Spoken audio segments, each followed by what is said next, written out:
I sometimes get on the telly and I often get annoyed with the fact that what they use of me is really just the skeptic saying no in a loud, clear voice.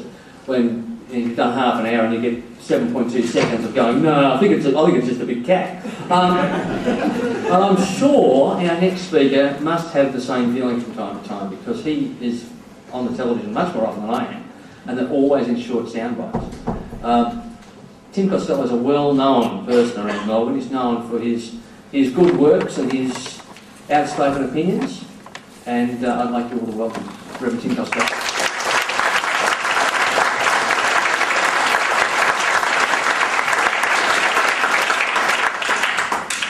Well, thank you for that brief introduction. I feel like Daniel in the Lion's Den. Here I am, wedging between a morning service sermon and an evening service sermon, the National Skeptics Conference. I may not tell my congregation about this event, but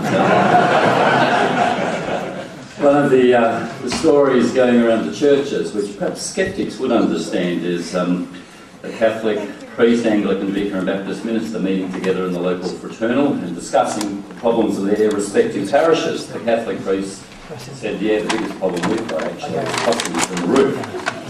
And they said, what can you do? He said, well, I met up, I caught them after some time of setting the traps. I put them in a bag, drove 2 hours into the bush, released them, thinking that's the end of them. You wouldn't believe it, in 2 weeks' time, those same possums somehow had found their way back into my church roof. The Anglican vicar nodded sympathetically. He said, that's incredible, that's our problem too. And what did you do? They said, well, I set the traps, I caught them, I put them in a bag.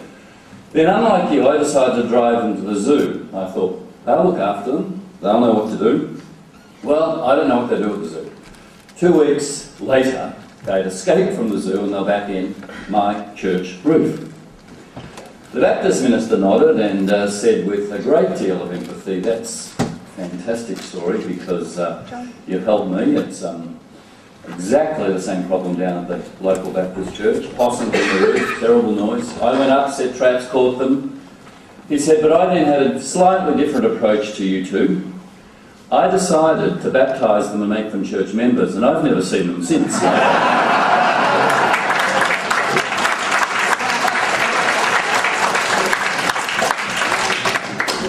It's a little bit of a problem when that joke works in every church denomination and almost every religion these days, I might say. Well, I'm here to, I guess, add to the theme, at least one of your themes, about taking a chance. And my little bit of worship on Cup Day, the day that stopped the nation, wasn't to go and have a flutter, though for the past few years I've done that just to get the press off my back whenever they say, do you have a flutter? It's always nice to say, oh yes, Melbourne Cup Day. Anyway, this Cup Day I didn't. I went and read Frank Hardy's The Four-Legged Lottery. If you haven't read it, it's really worth reading. It's Hardy, I think, at his best. And the memorable thesis that comes out in a very graphic way is Hardy's character, who is getting him deeper and deeper into gambling, actually explains, I always thought it was gambling that led to poverty. I actually now know it's poverty that leads to gambling. And he really develops in a novel this whole thesis, which is powerful, with all the feel for, I guess, inner city Melbourne, racing Melbourne, working class Melbourne that Frank Hardy can muster. And I'm ashamed to say I hadn't read it until Cup Day last week. Well, I guess that's a little bit of my thesis this afternoon. I had always believed, maybe as many of you still do, that the reason why Australia has 21% of all the world's poker machines, that's an absolute figure, 21%, was because Australians just love gambling. After all, we have the horse race that stops the nation. After all, our history begins with the great lottery of life, convicts who are chosen through this lottery for transportation, and therefore built right into the social scripting is this sense of fate. This sense of, well, we actually have had the dice thrown against us and we might as well keep throwing that dice, there's no other way out. I thought that might explain, as still most Australians, politicians, and certainly as the gaming industry wants us to believe, that this explains why Australia has the greatest accessibility, not just to pokies, but a lot of gambling opportunities. It's always suspicious when a particular industry, in this case one of the richest, most obscenely rich industries in this nation, can wrap itself in a cultural story, baptise itself in eucalyptus oil, and the whole myth of nationalism and history. And Royce Miller, who is a journalist with The Age, who by his own confession has had a bit too much to do with gambling and he'd prefer. And I wrote a book called Wanna Bet? Winners and Losers and Gambling's Luck Myth. We started with this assumption. Gambling was embedded here because of our particular history, probably because we suspect of the Irish Catholics. We blame them for everything else, so surely gambling can be their responsibility too. And we'll try and, explore all this myth. Well, our journey took a surprising turn when we actually explored the Irish connection and kept asking ministers for gaming and racing and all that in Ireland about levels of gambling in Ireland. They actually kept saying, why are you asking us? We have a bit of gambling, it can be a problem, but by the figures that you're telling us in Australia, we have no problem. In fact, they said, we introduced, as has occurred right throughout the United Kingdom, fruit machines. We call them pokies. And we discovered that after a while, the pubs and clubs they went into were saying, nobody's playing them. We're not actually interested. They actually wanted music. They wanted live entertainment. And so this whole thesis we had that it was an Irish historical link actually started to break down. Because in Ireland they have a percentage of problem gambling with horse racing like most countries do, but it wasn't a particular issue, a problem.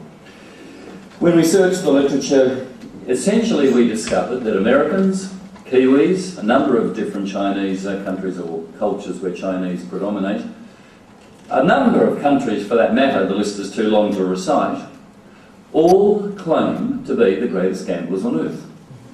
A bit like the boast to be the greatest drinkers on earth. And how this boast, when you test it, is very curious. That there is something about a national culture and its larrikin streak and its boast of being risk-taking that's appealing. When we started to unpack all this, we came at the end to a very different conclusion to why Australia does have the most access to legal forms of gambling, particularly pokies, and therefore, not surprisingly, the highest proportion of problem gamblers. We do have that. That is undoubtedly the case.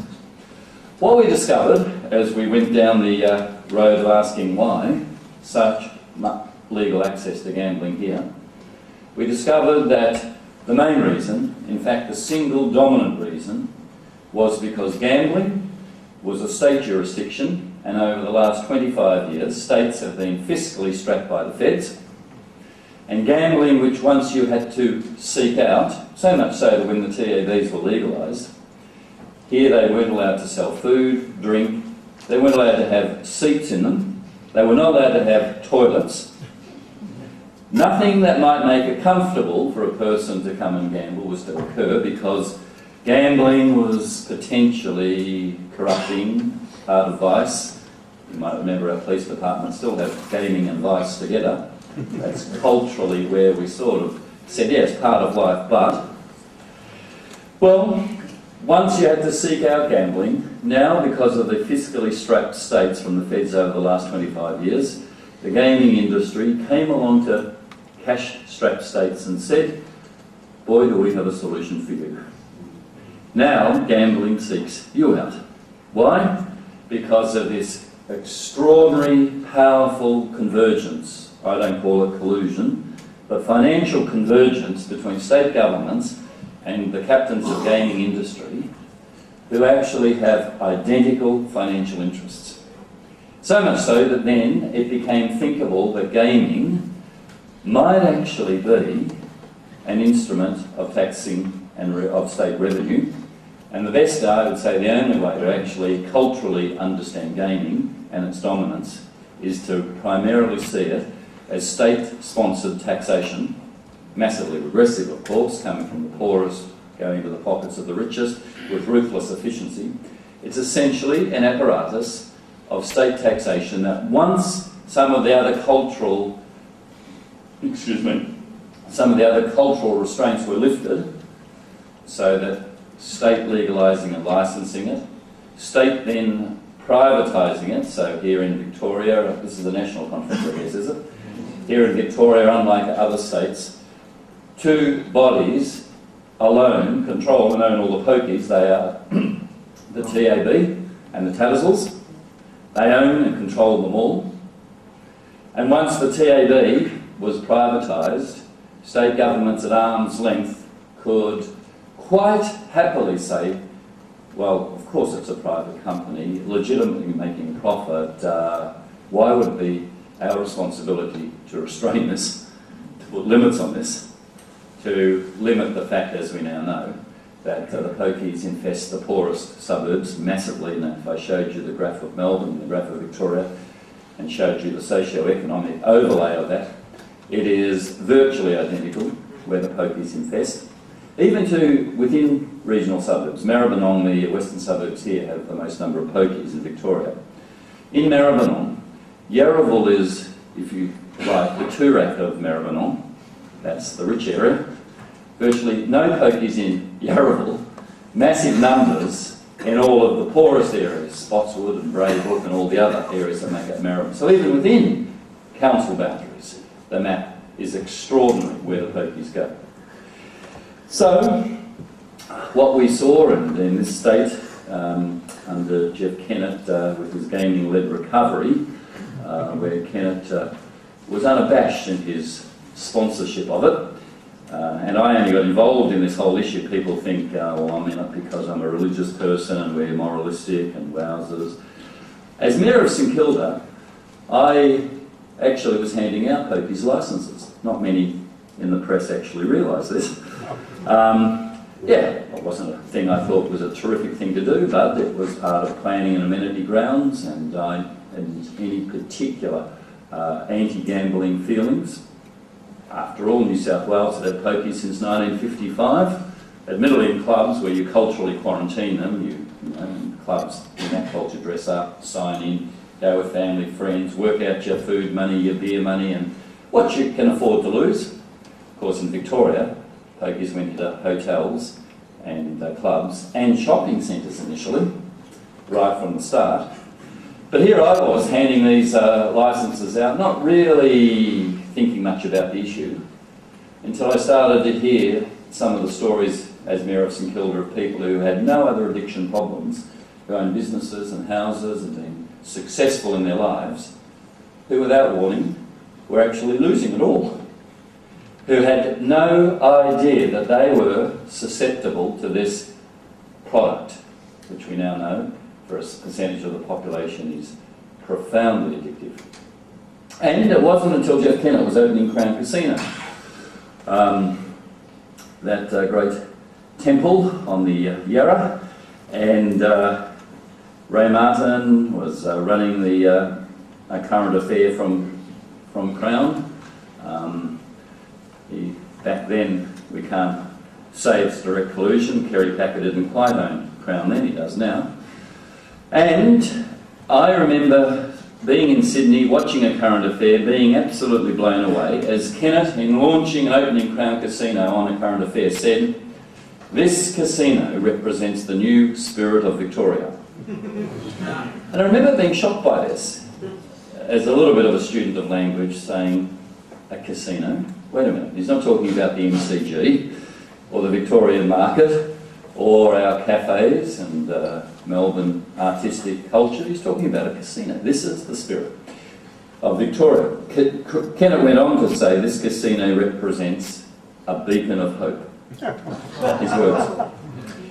And as we started to organise and say we're moving gaming from part of life but on the margins to right at the centre, particularly electronic gaming and casino gaming, and we started to criticise Crown as the obvious symbol rising before our very eyes, Crown's highly paid spokesman never ever had to answer. You never ever saw them come on the TV after me. The person who came on the TV always was Jeff Kennett. As if you needed any clearer example of gaming now being essentially taxation policy, revenue policy, this symbolised it. Well, since then, and I'm talking, I guess, in a bit of a Victorian context, but it's equally true for other states, we have seen state governments become increasingly reliant on revenue. This is the reality. State governments are the most addicted in governments and players, if you like, in the country. I guess in opposition, when the Bracks government here promised to decrease revenue, we believed them. They, I think, might have even believed it themselves. They didn't actually expect to win government back then. Thus the accidental premier tag for Steve Bracks. And it's very similar in other states too. Of course, once in government, once Bracks's financial advisors and Treasury, many of them the same Kennett advisors, who just hadn't been moved out, said, do you realise now it's over $1 billion a year in pokies revenue alone? In less than a decade, it's gone from nothing to $1 billion in revenue, in pokies alone. Now, out of that, sure, some hospitals and other stuff get built, but what we actually know is it involves a suicide each fortnight. It involves, and we've got all the figures if you want me to go through them, divorces, loss of savings, family breakdown. 2/3 of those who are problem gamblers say they finance their gambling from crime. So here you have a profile for particularly pokies gambling that's a little bit like heroin. How do we actually finance it from crime? So the ripple effect on the rest of the community becomes quite extraordinary. But in this state election, neither party, major party, is saying anything about gambling because they have no intention to stop feeding the goose that laid the golden egg, let alone kill that goose. It is fundamental to revenue, fundamental to all that they do. Well, in a nutshell, though public opinion has started to change, in fact public opinion, because so many people know someone who's had problems or have had a problem in their own family, it has shifted quite dramatically our way. Nonetheless, we are still seeing no policies from any of the major parties to actually address this. They simply cannot imagine where else the revenue would come from. It is a political fix that they feel often absolutely caught by. In this state, that's a terrible dilemma because of the windfall stamp duty gains, not to mention gambling gains, and a budget in surplus. If they can't think of anything to actually deal with gambling addiction and revenue problems now, in a surplus, they never will. Things are only going to get worse. This is why we have a sinking heart about it. There have been one or two small things that we have achieved. We have achieved in this state a cap on the number of pokies at 30,000. New South Wales has 100,000 pokies, by the way. And that is absolutely extraordinary. And why that's a danger is the Productivity Commission report after 18 months of inquiry, and when my brother set that up, I must say I was nervous because we did have a bit of a chat about it, and we actually got some good commissioners. Robert Fitzgerald, if you remember him of ACOS, was one of the commissioners, along with the hard-edged Productivity Commission economists, Gary Banks and Ralph Latimer and others. When we did have a conversation about it, I remember saying, gee, the Productivity Commission, every time it has inquired into anything, whether it's textiles and footwear and cars, has always had the same answer. Its answer is always more competition, more deregulation, allowing the market forces to actually run. And I said, if this happens with gambling, we'll be devastated. Well, the Productivity Commission, after 18 months, brought out an absolutely brilliant report. That report was the one that established we had 21% of all the world's pokies. We didn't know that figure until then. It established that 42.3 cents in every dollar going through a poker machine comes from a problem gambler. It comes from a person who, by definition, has no free choice, who is addicted. Jan McMillan, who's the leading academic researcher on this, has just done an update of the Productivity Commission work and says now it is 48 cents in every dollar. Because what actually is occurring, partly because of our work, is fewer Victorians, thankfully, are playing pokies. I haven't got all the other states' figures in my head, but last year fewer than 30% of Victorians even played the pokies. Those that did play are losing increasing massive amounts, and they are in the poorest areas. So 10% of Victorians play monthly. Increasing amounts are coming from them. That 48 cents in the dollar figure is growing. Well, the Productivity Commission said there is a very simple formula here.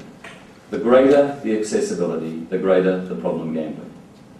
They discovered, and this was quite a fascinating insight, that unlike a problem drinker who might have a thirst that drives them all over the city, problem gamblers are actually much more opportunistically driven. It is, can I get in half an hour's play before my partner gets home or on the way home from work, before questions get asked. Problem gamblers are actually captured much more by accessibility. If it's within 4 or 5 kilometres, they're much more likely to play. The Productivity Commission found that 85% of problem gamblers gamble within a 3-kilometre radius of home. They said accessibility is what creates it. Therefore, if you limit the number of venues, or, and this is why we have the wonderful test case in Australia, look at Western Australia where there are no pokies outside Burswood Casino, so you have to go into Burswood to play. Western Australia has 1/3 of the number of problem gamblers as the eastern states. It has resisted the revenue stream. Admittedly, it has gold tax and a few other ways to turn. Or if you slow down the rate of play and loss, the maximum per average hourly losses per machine in Australia, maximum average hourly losses per machine are $720. The maximum average per hourly losses per machine in Britain are 130 Australian dollars. In Japan, they're 52 Australian dollars. So when you actually ask people what they enjoy about play, they'll always tell you it is effectively the distraction time. When I'm in front of that machine, my problems disappear, there's no worries, I'm in this free space. Often it's language, a bit like addiction with other substances.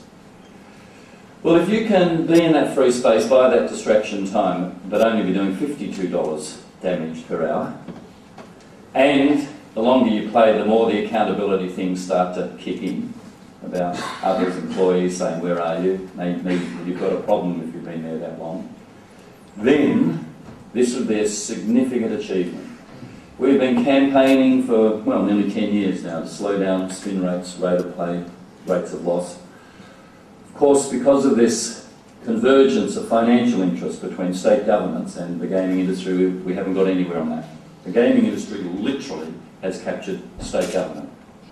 It is virtually impossible to do responsible gambling here. In this state, totally impossible, because Tats and Tabcorp own all the machines.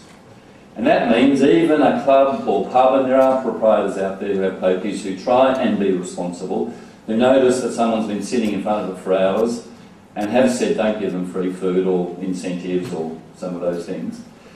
That pub or club will be in a lower, what's called comparative criteria turnover. They're the monthly figures of Tats and Tabcorp. They will get a visit from Tats and Tabcorp with, euphemistically, a business plan. The business plan will say your turnover is at the bottom 25%, more free beers, more free credits, more free whatever it might be. And if they aren't getting out of that bottom 25%, guess what happens? They lose their machines. So in this state, it is totally impossible to even have responsible gambling with those proprietors who take it responsibly. Well, the social costs and the impacts of this, we are just starting to see the stories that are emerging in this state, which are in our papers every second day, of crime, of loss, of death, are quite tragic. Let me just perhaps finish by saying, now and then you have a small win. Capping the numbers was a small win here, but because Tats and Tabcorp thrashed those machines, removed them from the responsible places to the most irresponsible places, throughput is still high. In a curious little partnership we developed, we've had a win here in banning smoking in gaming areas. Let me tell you about it. Shows you how governments work. One of my friends, Neil Lawrence, runs Lawrence Wyburn advertising company up in Sydney. He made, and Victorians will remember this ad, the bull in the china shop ad. Remember that ad? Anyway, Kennett was the bull back then in opposition. Neil made an ad for us for free, worth about $80,000, showing Brax and the Labor government as the biggest addicts in the state. We went to Brax with these ads in December last year, almost a year ago, and we said, look, we don't want you to run these ads. We don't want to run these ads. We're wanting to show you them. We're doing this because you promised in opposition to reduce your revenue dependence. You failed. We've had all the figures. Brax got incredibly angry. He said, what do you want? And we said, well, just one thing. One small thing. Just a ban on smoking in gaming areas. Well, he hit the roof. He said, absolutely not. You're not going to blackmail me. Smoking's a health issue. It's got nothing to do with gaming. And it is a health issue. He said, the ban on smoking, if it comes, will be right across all pubs, even those without pokies. And that, he said, is 5 to 10 years off. And I'm not going to be blackmailed. We said, okay. What we'll do is leave these ads on a website, a locked website. You and the cabinet have got the code for a month. But we walked out pretty depressed, thinking that got nowhere. No way are they going to budge on this. A little puzzled too, because as Quit, who were part of this campaign with us, had shown, 80% of Victorians aren't smokers. And most surveys said that if there was a ban on smoking in gaming areas, they would be more likely to play the pokies. So why was the industry vehemently opposing this, with extraordinary resources and putting incredible pressure on government? Shouldn't the industry be applauding us? More people might come in. Of course, we knew, and the industry knew, that not all smokers are problem gamblers, but just about all problem gamblers, if they weren't smokers when they start, sooner, just because you're sitting there day in and day out. Anyway, 3 weeks later in January, when John Thwaites was acting Premier in this state, January this year, and I nearly fell off the couch. I was on holidays watching the news. He announced a smoking ban on gaming areas. An extraordinary achievement. Out of that, that ban came into force on the 1st of September, just a little over 2 months ago. There has been a 22% drop in Tabcorp's turnover. Absolutely true. I walked into the Caulfield Racecourse Cabaret, and I was sort of dressed in my cracky jacks. I dropped my wife off at the Caulfield railway station, and innocently I was just checking this out, how it was working. I went up to a woman who was staff, Wilhelmina, her name tag said. I said, can you tell me, Wilhelmina, where the smoking room is? And she smiled and she said, oh, certainly, sir, and I'll give you a cigarette if you like. And I looked a bit puzzled, and she smiled knowingly, and she said, you don't want to smoke, do you? And I said, well, no, not really. She said, it's just down there. And let me tell you, my employers would be angry if I said this, but it's been fantastic for us staff, the ban on smoking. But it's been at least a 30% drop in turnover. People who come and play, who are here all day, go out for a smoke, and they keep walking to their car. Because what the break in play does is it means you look at your watch. You say, I've been here that long, I've lost that amount, maybe I'll just keep walking to the car. So that has been a very significant little step forward. One of the little breaks in nexus, because human behaviour is always mysterious and curious as to why it does what it does. So let me simply finish this by saying Australia does have the greatest number of problem gamblers per head. The British, with their fruit machines, have only coin-operated machines, not dollars. You know, we can take $20, $50 notes. The British have only coin-operated, £1, £2, you might be. Is it a £2 coin in Britain now? Yep. That's the maximum denomination. They have less than 1/3 the number of problem gamblers from fruit machines than we do. Why? Because you've got to go back and get another big jar of coins. And as you go to ask for it, you're thinking, do I really want to put these in? As opposed to just $100 notes and an ATM just around the corner, which does the damage so quickly. So I simply finish by saying the irresponsibility of gaming in this country is largely driven by making central to taxing policy what was always on the edges, punishing, because it's totally regressive, and highly punishing this addiction and tax those who are poorest, for whom they've never had a culture of buying shares like you or I, who might be middle or upper class, have. And therefore, if there's any spare cash, and often it's not even spare cash, their form of investment is playing with pokies. That's actually what you think you'll do. Who have been psychologically scripted, because the jackpots noises go off all the time in machines, even when there's not jackpots. Another thing we argue for is no sound to come out of pokies. The power of that jackpot sound is extraordinary. I say a little bit tongue-in-cheek when I'm speaking to groups of gamblers, but I, at one level, mean it, and I'll finish with this. I say to them, here's a tip from me. If you want to have a win and make money, don't play the pokies, buy TAB shares. They always go up. Thanks.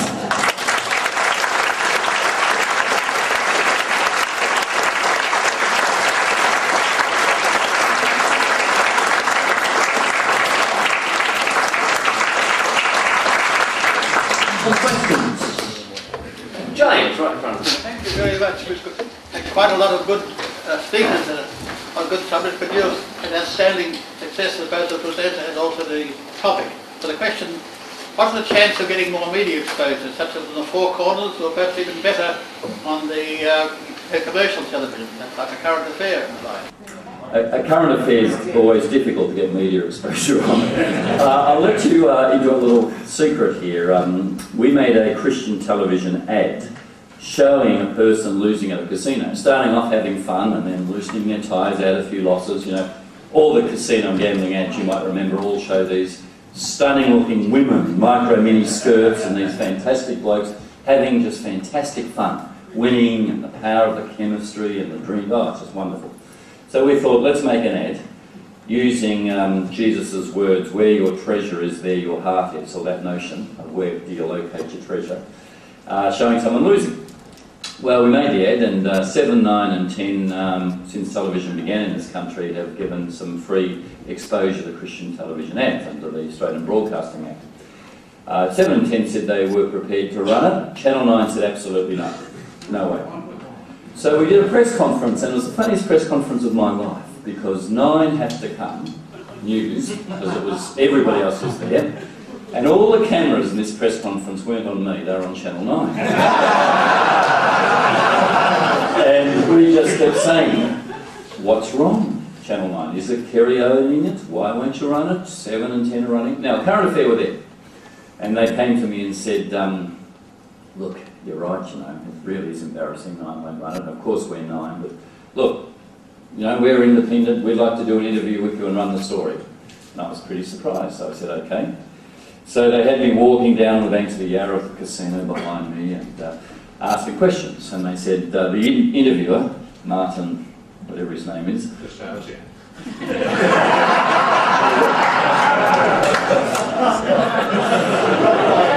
I am impressed. He said, look, this is a big story. This will be high up in the story waiting tonight. I was impressed. I thought, gee, I've got to be less cynical of Channel 9. I got a ring about 4 o'clock from the EP at Current Affair who said, look, just out of courtesy, we're just letting you know we're not running that story. And I said, oh, well, it's going to be a much bigger story, isn't it? And he said, what do you mean? And I said, I was making this very point that Channel 9 won't do it, and obviously you and a Current Affair thought it was the story you told it was. Who's pulled it? Why is it gone? I'm going to make a bit of noise about this. He rang back 20 minutes later and he said, out of courtesy, I'm telling you, we've decided to run the story. So I went home and I thought, I'm going to watch this. Well, the story came on last. The story had me sounding utterly and totally incomprehensible. I couldn't understand myself. When I complained later about the cuts and how totally wrong this was, they said, we had to do this. And I said, why? And they said, because you kept saying Channel 7 and 10 are running, why won't 9? We don't admit that 7 and 10 exist. So whenever you said that, we cut it. So there's me saying something. It's a moan about something, but you can't work out what it is. And then they go to Ian Johnson. Now Ian Johnson had been head of Channel 9 here.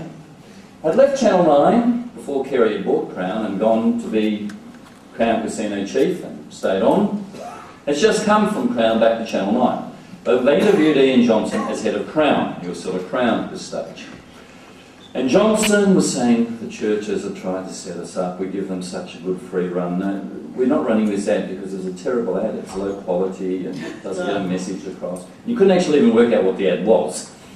But it's really bad that the churches have tried to make an issue out of this. That's, dumped on the churches, all of us, badly. And then the bit I liked best that finished was Channel 9 camera on Ian Johnson looking terribly serious and pious. And he said, the interviewer said, Martin de stays there, he said, so how do you feel about this, what the churches have tried to do in this? He said, well, I'm a Christian, but I'm prepared to forgive them for what they've tried to do.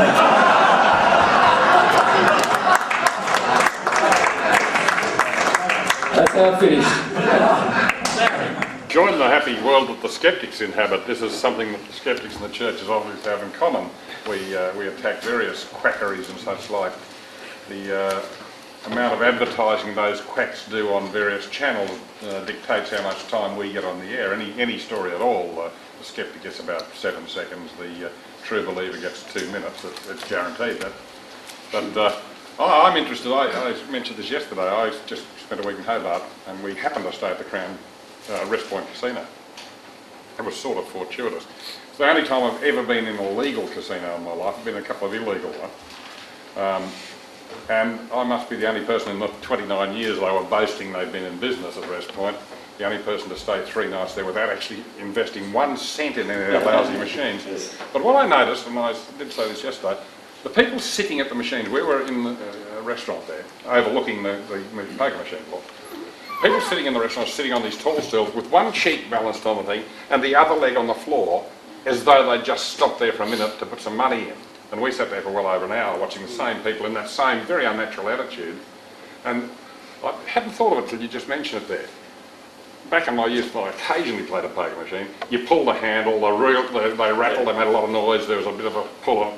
These people were just sitting there and didn't appear to be moving at all. Now they're presumably pressing a button and these things flash very quickly and stop. Now the throughput obviously is geared by that, the other one's a mechanical thing. We're in this extraordinary situation where there is very little limitation on the industry. So while the industry now has woken up and has said we've got to sound concerned about problem gamblers because obviously this issue's out there.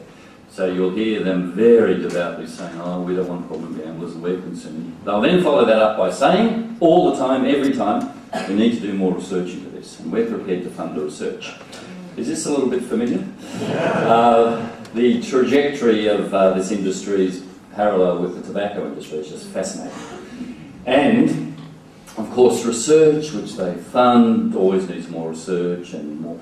Now, while they're always convincing government, because that's a good, beautiful line for government, we're funding some more research, the number of lines of play keep growing. So we've gone from 1 or 2, or pull the handle, as you remember, to 25 lines of play. Spin rates, the whole lot just actually gets more intense and more fast and more devastating. So people who you saw just thinking I'm going to be there for 5 minutes is exactly the case. The tragic death of a little baby boy who literally dehydrated and was cooked in the back of a car here. That mother, and this came out in court and charged with manslaughter, was only going for 5 minutes. Most problem gamblers are only going for 5 minutes. That's why they sit like you described it. They're not going to be there much longer. Steve, yeah, what's your argument when people say, well, a problem gambler will find a place to gamble anyway? One, it's not quite true. It's not, as I said with the drinking one, it's actually opportunistically driven. Most pokies venues, a lot of pokies venues are at transition points next to railway stations and bus stops or places like that, because it's actually on the way home or just out of work that people will go and play. Secondly, most problem gamblers will say, though with all my problems disappear when I'm in the front of that machine, I can go often long periods without going there. It's not a physiological, quite the same physiological response as, say, a heroin or an alcohol thing. There are differences here. Of course, because there's no physiological signs, it's harder to admit you've got a problem. You are only ever 1 win away from not having a problem. Okay? Only ever 1 win away, and this is what the four-legged lottery is built on, the fact that the character, what's his name, Elliot, when he's stealing from his bank, he's actually not stealing, he's just going to win his bank. Now, people say, oh yes, but it's much better we've got legalised gambling SP bookies, and yeah, I understand the argument around crime and all of that. But I say, with strong, and we've got this in the book, empirical evidence, legalised gambling has done social damage that SP bookies could never dream of doing. State-sponsored gambling, in terms of accessibility and rates of loss and devastation, is so far beyond control of SP bookies. And of course, that whole SP bookie stuff was organised a little around class. Thus Hardy's book on Power Without Glory, that the working class couldn't afford to get out and pay the entrance fee to the race courses. So off-course betting, SP type stuff was the only class avenue open to them. So, yeah, people will still find an opportunity to gamble, but if they are buying with distraction time, and that's what they're really wanting to buy, at less intense rates over longer periods of time, then all the other sort of safeguards, whilst giving their civil liberties a full run, are safeguarded. Last question. Shane. You're currently part of the round table the government set up to look into this issue with the gaming industry and government. Are you hopeful about the outcome of that process? And I suppose secondly, what do you think that the new measures will be introduced from the 1st of January next year? What impact do you think they'll have on the instances of problem gambling? Yeah. The round table we agreed to go to, but it's going nowhere. The industry badly wanted it because they wanted to look like they're now concerned. The shift is fascinating in the industry's attitudes. They've learned the language, their spin doctors are actually much more on the money. When they submitted to the Productivity Commission, the industry's submission, made by ACIL, and the industry group included Crown, Tattersalls, Tadwood, the big players. Their submission by Jeffrey Ray of ACIL was, there is no such thing as problem gambling, it doesn't exist. There are problem people. And problem people are problem people, nothing will change them. And then the next really lovely bit, and this is a good bit for Skeptics Society, all of you being proudly rational people. The next bit of Jeffrey Ray was organised around agency theory and rational choice theory. And Ray said, as the industry submission that they had all signed off on, a person who might be said to have a problem with gambling actually rationally chooses the level of pain he wants to suffer. It's a rational choice. And under contract agency principles, his partner and his children also rationally choose what pain they want to suffer because they can contract out of this. Here was the industry running a line that the commissioners just completely dumped on. Now, since that low point for the industry of rational choice, agency, and people, there's no such thing as problem gambling. They've learnt a new language. The roundtable's part of that new language. The measures from 1st of January, totally cosmetic. They're measures around a little bit of warning and signs and advertising. That's not going to make any difference. What we know, everybody knows, from the industry to government, what makes the difference. This is why government resisted tobacco bans for so long. Because it's not just an industry problem with 22% drop, it's a government problem, you see, of the smoking ban. We know that if you reduce spin rates and turnover then, or have maximum, say you have maximum loss of $50 per hour, then you will deal with a huge amount of the problem gambler. We all know that. It's all the posturing around that to look good that's going on at the round table. Just so you can't deny you were over here.